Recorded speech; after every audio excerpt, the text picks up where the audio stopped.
Celebrity po, hindi po siya hadlang na pagawa po ng mga bagay na sa tingin ng ibang tao na hindi ginagawa ng celebrity. Ano bang sinasabi mo, Ma? Ma! Sige na. Sige na. Papayag na ako.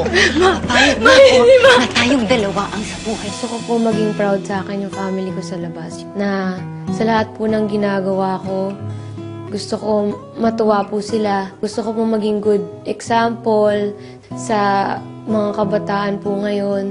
Paano ako magiging leader kasi teen po ako ganyan, tapos adults po yung mga makakasama kong iba. So, di ko po alam kung anong gagawin ko doon. Masyado ako naging competitive or masyado po akong naging tutok doon sa task na nakalimutan ko na yung pagbabalance po.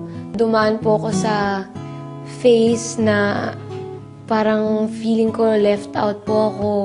Ang dami ko pa pong gustong matutunan po dito sa bahay niyo po. And ang dami ko pa pong gustong patunayan sa sarili ko po and sa ibang tao. Siguro po si Jane noon, strong naman po siya, kuya. Pag may dumarating siguro ng mga issues, pero dependent pa rin siguro siya sa family, sa mom. Siguro si Jane ngayon, natutunan niya na po na tumayo sa sarili niya. Mas nakapag-isip for herself and mas naging strong.